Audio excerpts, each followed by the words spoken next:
بسم اللہ الرحمن الرحیم۔ السلام علیکم ناظرین، فرشتے اللہ تعالیٰ کی نورانی مخلوق ہیں جنہیں ان کی اصلی شکل و صورت میں دیکھنا انبیاء کرام علیہ السلام کے علاوہ کسی اور کے لیے ممکن نہیں۔ یہی وجہ ہے کہ ہمارے ارد گرد لاتعداد فرشتے اپنے کاموں میں مصروف ہیں، لیکن ہمیں وہ دکھائی نہیں دیتے۔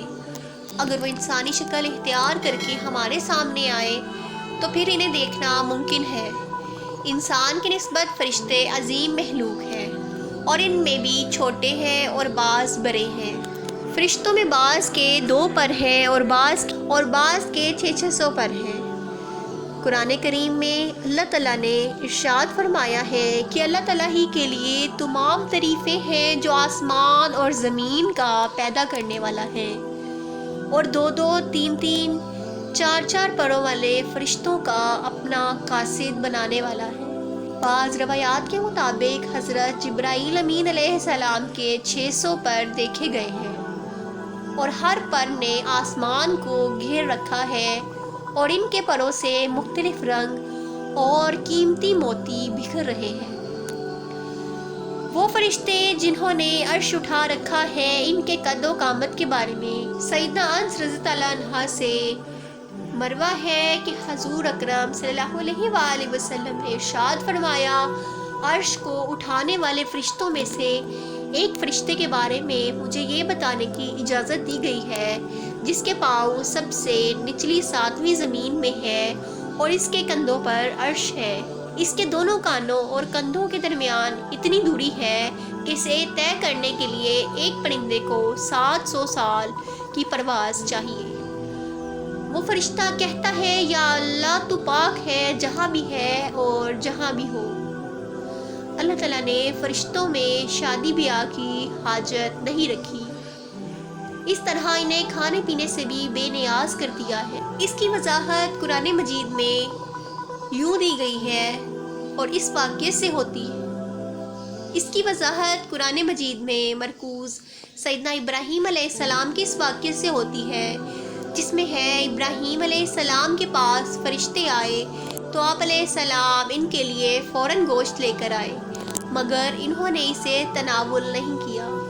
اللہ تعالیٰ نے فرشتوں کو بیماری، سستی، کاہلی، دکھ، تکلیف، تھکاوٹ اور اکتاہٹ وغیرہ سے محفوظ رکھا ہے۔ وہ دن رات فقط اللہ کی اطاعت میں اپنے کاموں میں مصروف رہتے ہیں۔ قرآن مجید میں بیان ہوا ہے کہ آسمانوں اور زمینوں میں جو کچھ ہے اسی کا ہے اور جتنے بھی اس کے پاس فرشتے ہیں وہ اسی کی عبادت سے نہ سرکشی کرتے ہیں اور نہ تھکتے ہیں۔ وہ دن رات اللہ تعالیٰ کی تسبیح بیان کرتے ہیں اور ذرا سی بھی سستی نہیں کرتے۔ فرشتے تقریباً عام طور پر آسمانوں میں رہتے ہیں اور جو صرف اللہ تعالیٰ کے حکم سے مختلف کاموں کے لیے زمین پر اترتے ہیں اور پھر واپس آسمان پر چلے جاتے ہیں۔ قرآن مجید میں ایک اور مقام پر خود فرشتوں کی یہ بات مرکوز ہے، ہم تیرے رب کے حکم کے بغیر نہیں اترتے۔ فرشتوں کی تعداد کتنی ہے اس کے بارے میں تفصیل نہیں ملتی، کیونکہ اللہ تعالیٰ کا فرمان ہے کہ تیرے رب کے لشکروں کو اس کے سوا اور کوئی نہیں جانتا۔ بعض احادیث سے معلوم ہوتا ہے کہ فرشتوں کی تعداد بہت زیادہ ہے، بلکہ اندازہ ہوتا ہے کہ انسانوں اور جنوں سے بھی ان کی تعداد زیادہ ہے۔ سیدنا ابو ذر رضی اللہ عنہ سے مروی ہے کہ اللہ کے رسول صلی اللہ علیہ وآلہ وسلم نے فرمایا، آسمانوں میں کہیں 4 انگلیاں جگہ بھی ایسی نہیں جہاں کوئی نہ کوئی فرشتہ سجدہ ریز نہ ہو۔ قیامت کے روز جہنم کو اس حال میں لایا جائے گا کہ اس کی 70 لگامیں ہوں گی اور ہر لگام کے ساتھ 70,000 فرشتے ہوں گے جو اسے کھینچ کر لا رہے ہوں گے۔ فرشتوں کی ایک اہم خاصیت یہ بھی ہے کہ وہ اللہ تعالیٰ کے حکم سے اپنی شکل و صورت کے علاوہ کوئی اور صورت بھی اختیار کر سکتے ہیں۔ یہ صورت کسی ایسے انسان کی بھی ہو سکتی ہے جسے دیکھنے والے پہچان لیں۔ انسانوں کے علاوہ کسی اور جاندار کی صورت اختیار کرنے کی فرشتوں کو طاقت ہے یا نہیں، اس کے بارے میں قرآن و سنت میں کوئی ذکر نہیں ملتا۔ البتہ ان کی انسانی شکل اختیار کرنے کے واقعات ضرور ملتے ہیں، جن سے یہ اندازہ ہوتا ہے کہ فرشتے اللہ کے حکم سے دیگر شکلیں بھی اختیار کر سکتے ہیں۔ سیدنا ابراہیم علیہ السلام کے پاس فرشتے انسانی شکل میں آئے اور ابراہیم علیہ السلام ان فرشتوں کو پہچان نہ پائے۔ پھر فرشتوں کے بتانے پر آپ علیہ السلام کو معلوم ہوا کہ انسان نہیں بلکہ فرشتے ہیں۔ سیدہ مریم علیہ السلام کے پاس جبرائیل امین علیہ السلام انسانی شکل میں تشریف لائے تھے، اور جبرائیل امین علیہ السلام سوائے 2 مرتبہ کے ہر مرتبہ نبی کریم صلی اللہ علیہ وآلہ وسلم کے پاس بھی انسانی شکل میں ہی تشریف لایا کرتے تھے۔ ناظرین، اللہ تعالیٰ نے فرشتوں کو انسانوں اور جنوں سے کئی گنا زیادہ طاقت اور قوت عطا کی ہے۔ حضور نبی کریم صلی اللہ علیہ وآلہ وسلم نے جب طائف کے مقام پر وہاں کے لوگوں کو اسلام کی دعوت پیش کی تو آپ صلی اللہ علیہ وآلہ وسلم پر وہاں کے لوگوں نے ظلم و جبر کی انتہا کر دی اور نبی کریم صلی اللہ علیہ وآلہ وسلم کو لہو لہان کر دیا۔ تو اس مقام پر سیدنا جبرائیل امین علیہ السلام تشریف لائے۔ انہوں نے آواز دی اور کہا، اللہ کے حضور نبی کریم صلی اللہ علیہ وآلہ وسلم کے بارے میں آپ کی قوم کی باتیں سن چکا ہوں، جو انہوں نے آپ کے خلاف اقدام کیا وہ بھی دیکھ چکا ہوں۔ آپ کے پاس اللہ تعالیٰ کے پہاڑوں کا فرشتہ بھیجا گیا ہے، آپ ان لوگوں کے بارے میں جو چاہیں اس فرشتے کو حکم دیں۔ اس کے بعد پہاڑوں کا فرشتہ مخاطب ہوا اور اس نے حضور نبی کریم صلی اللہ علیہ وآلہ وسلم کو سلام پیش کیا اور عرض کی، اے اللہ کے رسول، آپ جو حکم دیں گے میں اس کی تعمیل کروں گا۔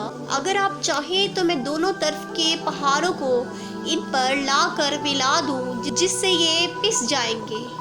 اس طرح جبرائیل امین علیہ السلام کی قوت و طاقت کے بارے میں قرآن مجید میں ہے۔ انہیں حضور نبی کریم صلی اللہ علیہ وآلہ وسلم کی زبردست طاقت والے فرشتے نے سکھایا ہے جو زور آور ہے۔ ناظرین، فرشتے اپنے ہر کام میں نظم و ضبط کی پابندی کرتے ہیں، جس میں کسی قسم کی کوئی کمی پیشی یا سستی اور کاہلی وغیرہ کا مظاہرہ نہیں کرتے۔ جن فرشتوں کی جب اور جہاں ڈیوٹی شروع ہوتی ہے وہ اس وقت وہاں پہنچ جاتے ہیں اور اسے احسن طریقے سے سر انجام دیتے ہیں۔